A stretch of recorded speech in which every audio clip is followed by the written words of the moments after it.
پیغمبر لوط علیہ السلام اللہ ان کی شان بلند فرمائے، اپنے چچا حضرت ابراہیم علیہ السلام اللہ ان کی شان بلند فرمائے کے ساتھ مصر سے نکلے اور فلسطین کے شہر صدوم کی طرف روانہ ہوئے، جو بحیرہ مردار کے مغربی کنارے پر واقع تھا۔ یہ شہر برائیوں سے بھرا ہوا تھا۔ اس کے رہنے والے مسافروں کو راستے میں روک کر لوٹ لیتے اور قتل کر دیتے تھے۔ ان میں ایک اور عام برائی یہ تھی کہ ان کے مرد عورتوں کی بجائے مردوں کے ساتھ جنسی تعلق قائم کرتے تھے۔ اس غیر فطری فعل کو بعد میں ہم جنس پرستی کے نام سے جانا جانے لگا، جس کا نام اسی شہر کے نام پر رکھا گیا تھا۔ صدوم میں اس عمل کو کھلے عام اور بے حیائی کے ساتھ انجام دیا جاتا تھا۔ ان جرائم اور گناہوں کے عروج پر اللہ تعالیٰ نے پیغمبر لوط علیہ السلام اللہ ان پر رحم فرمائے کو یہ پیغام دیا کہ وہ لوگوں کو ان کے غیر اخلاقی طرز عمل کو چھوڑنے کی دعوت دیں۔ لیکن ان کی بدعتیں اتنی گہری جڑیں پکڑ چکی تھیں کہ انہوں نے حضرت لوط علیہ السلام کی نصیحت کو نظر انداز کر دیا۔ اپنی غیر فطری خواہشات کے عادی ہو کر انہوں نے توبہ کی دعوت کو قبول کرنے سے انکار کر دیا، یہاں تک کہ جب حضرت لوط علیہ السلام نے انہیں اللہ کے عذاب سے ڈرایا، اس کے بجائے انہوں نے دھمکی دی کہ اگر وہ ان کی بری عادتوں کے خلاف واز جاری رکھیں گے تو وہ انہیں شہر سے نکال دیں گے۔ اللہ تعالیٰ نے یہ آیات نازل فرمائیں جن کا مفہوم یہ ہے: لوط کی قوم نے پیغمبروں کو جھٹلایا۔ جب ان کے بھائی لوط علیہ السلام نے ان سے فرمایا، کیا تم اللہ سے ڈرتے نہیں ہو؟ بے شک میں تمہارے لیے ایک امانت دار رسول ہوں، پس اللہ سے ڈرو اور میری اطاعت کرو، اور میں تم سے اس پر کوئی اجر نہیں مانگتا۔ میرا اجر تو صرف اللہ کے ذمہ ہے جو تمام جہانوں کا رب ہے۔ کیا تم دنیا میں مردوں کے پاس جاتے ہو اور ان کو چھوڑ دیتے ہو جنہیں تمہارے رب نے تمہارے لیے جوڑا بنایا ہے؟ بلکہ تم حد سے بڑھ جانے والے لوگ ہو۔ انہوں نے کہا، اگر تم باز نہ آئے اے لوط تو تم ضرور نکال دیے جانے والوں میں سے ہو جاؤ گے۔ لوط علیہ السلام نے کہا، بے شک میں تمہارے اس عمل سے سخت نفرت کرنے والوں میں سے ہوں۔ اے میرے رب، مجھے اور میرے گھر والوں کو ان کے اعمال کے انجام سے بچا لے۔ پس ہم نے انہیں اور ان کے گھر والوں کو نجات دے دی، سوائے ایک بوڑھی عورت کے، یعنی لوط علیہ السلام کی بیوی کے، جو پیچھے رہ جانے والوں میں سے تھی۔ پیغمبر لوط علیہ السلام کی قوم کے گناہ آلود اعمال نے ان کے دل کو سخت رنج پہنچایا۔ ان کی بدنامی پورے علاقے میں پھیل چکی تھی۔ اس کے باوجود وہ ان کے خلاف جد و جہد کرتے رہے۔ سالہ سال گزر گئے اور ان کی دعوت جاری رہی، لیکن اس کا کوئی فائدہ نہ ہوا۔ ان کے اہل خانہ کے سوا کسی نے ان کی پکار پر لبیک نہ کہا اور ایمان نہ لایا، حتیٰ کہ ان کے اپنے گھر میں بھی سب ایمان نہیں لائے۔ لوط علیہ السلام کی بیوی کافروں میں سے تھیں۔ اگر گھر آرام اور سکون کی جگہ ہوتا ہے تو حضرت لوط علیہ السلام اللہ ان پر رحم فرمائے کو یہ سکون نصیب نہ ہو سکا، کیونکہ انہیں گھر کے اندر بھی اور گھر کے باہر بھی اذیتیں دی جاتی تھیں۔ ان کی زندگی مسلسل تکلیف سے بھری ہوئی تھی۔ انہوں نے بے شمار دکھ اور آزمائشیں برداشت کیں، لیکن اس کے باوجود وہ اپنی قوم کے لیے ایک پیغمبر کی حیثیت سے صبر اور ثابت قدمی کے ساتھ ڈٹے رہے۔ ان کی بات ماننے کے بجائے قوم نے ان کے پیغام کو حقیر جانا اور ان کا مذاق اڑاتے ہوئے کہا، جس کا مفہوم یہ ہے، اگر تم سچے ہو تو ہم پر اللہ کا عذاب لے آؤ۔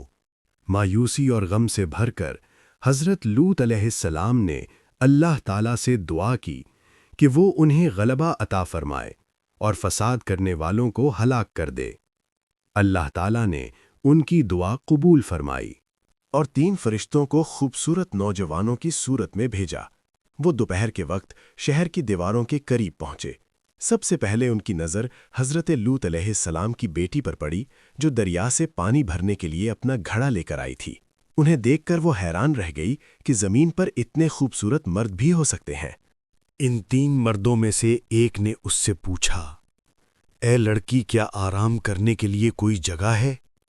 اپنی قوم کے برے کردار کو یاد کرتے ہوئے اس نے کہا، یہیں ٹھہرے رہو، اور جب تک میں اپنے والد کو اطلاع دے کر واپس نہ آ جاؤں تب تک شہر میں داخل نہ ہونا۔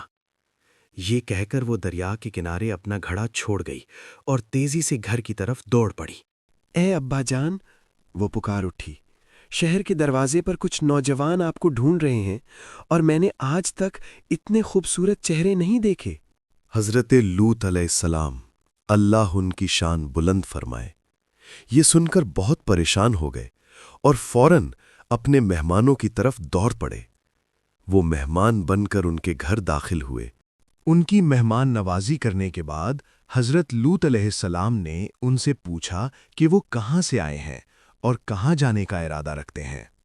انہوں نے اس کے سوالوں کا کوئی جواب نہ دیا، اس کے بجائے انہوں نے اس سے پوچھا کہ کیا وہ انہیں اپنے ہاں ٹھہرا سکتی ہے۔ اس نے ان سے گفتگو شروع کی اور انہیں اپنی قوم کے گھناؤنے کردار کے بارے میں بتایا۔ حضرت لوط علیہ السلام بہت پریشان تھے۔ وہ اپنے مہمانوں کو ناراض کیے بغیر یہ سمجھانا چاہتے تھے کہ وہ وہاں رات نہ گزاریں، لیکن ساتھ ہی وہ ان کی مہمان نوازی بھی کرنا چاہتے تھے، جو عام طور پر مہمانوں کو دی جاتی ہے۔ انہوں نے خطرناک صورتحال سمجھانے کی بے سود کوشش کی۔ آخر کار انہوں نے ان سے سورج غروب ہونے تک انتظار کرنے کی درخواست کی، کیونکہ اس وقت کوئی انہیں دیکھ نہیں پائے گا۔ جب شہر پر اندھیرا چھا گیا تو حضرت لوط علیہ السلام، اللہ ان پر رحم فرمائے، اپنے مہمانوں کو اپنے گھر لے آئے۔ کسی کو ان کی موجودگی کا علم نہ ہوا، لیکن جیسے ہی حضرت لوط علیہ السلام کی بیوی نے انہیں دیکھا، وہ چپکے سے گھر سے نکل گئی تاکہ کسی کو اس کا پتہ نہ چلے۔ وہ فوراً اپنی قوم کے پاس خبر لے کر دوڑی اور اس نے یہ خبر آگ کی طرح سب میں پھیلا دی۔ لوگ جلدی اور جوش و خروش کے ساتھ حضرت لوط علیہ السلام کے گھر کی طرف دوڑ پڑے۔ جب حضرت لوط علیہ السلام نے بھیڑ کو اپنے گھر کی طرف آتے دیکھا تو انہوں نے دروازہ بند کر لیا، لیکن وہ لوگ دروازہ پیٹتے رہے۔ حضرت لوط نے ان سے التجا کی کہ وہ مہمانوں کو چھوڑ دیں اور اللہ کے عذاب سے ڈریں۔ انہوں نے ان سے کہا کہ وہ اپنی بیویوں کے ساتھ جائز طریقے سے خواہش پوری کریں، کیونکہ اللہ نے اسی کو حلال قرار دیا ہے۔ حضرت لوط علیہ السلام کے مختصر واز کے ختم ہونے تک قوم کے لوگ انتظار کرتے رہے، پھر زور زور سے ہنسنے لگے۔ شہوت میں اندھے ہو کر انہوں نے دروازہ توڑ دیا۔ حضرت لوط علیہ السلام بہت غضبناک ہوئے، لیکن ان ظالم لوگوں کے سامنے بے بس کھڑے تھے۔ وہ اپنے مہمانوں پر ہونے والے ظلم کو روکنے سے قاصر تھے، مگر پھر بھی مضبوطی سے قوم سے منت سماجت کرتے رہے۔ اس ہولناک لمحے میں حضرت لوط علیہ السلام نے خواہش کی کہ کاش ان کے پاس اتنی طاقت ہوتی کہ وہ ان لوگوں کو اپنے مہمانوں سے دور رکھ سکتے۔ جب مہمانوں نے انہیں بے بس اور غمزدہ دیکھا تو انہوں نے کہا، فکر نہ کرو اور خوف نہ کھاؤ، ہم فرشتے ہیں اور یہ لوگ تمہیں کوئی نقصان نہیں پہنچا سکتے۔ یہ سن کر قوم پر خوف طاری ہو گیا اور وہ حضرت لوط کے گھر سے بھاگ گئی۔ جاتے ہوئے انہوں نے حضرت لوط کو دھمکیاں دیں۔ فرشتوں نے حضرت لوط، اللہ ان کی شان بلند فرمائے، کو خبردار کیا کہ وہ سورج نکلنے سے پہلے اپنے گھر سے نکل جائیں اور اپنی بیوی کے سوا اپنے پورے خاندان کو ساتھ لے جائیں۔ اللہ تعالیٰ نے فیصلہ کر لیا تھا کہ شہر سدوم کو مکمل طور پر تباہ کر دیا جائے۔ ایک زلزلے نے شہر کو ہلا کر رکھ دیا۔ یوں محسوس ہوتا تھا جیسے کسی عظیم طاقت نے پورے شہر کو اٹھا کر ایک جھٹکے میں نیچے پٹک دیا ہو۔ پھر شہر پر پتھروں کی بارش ہونے لگی۔ حضرت لوط علیہ السلام کی بیوی سمیت ہر چیز اور ہر شخص تباہ ہو گیا۔ یوں حضرت لوط علیہ السلام کی قوم ہلاک کر دی گئی اور ان کا شہر اور نام زمین سے مٹا دیا گیا۔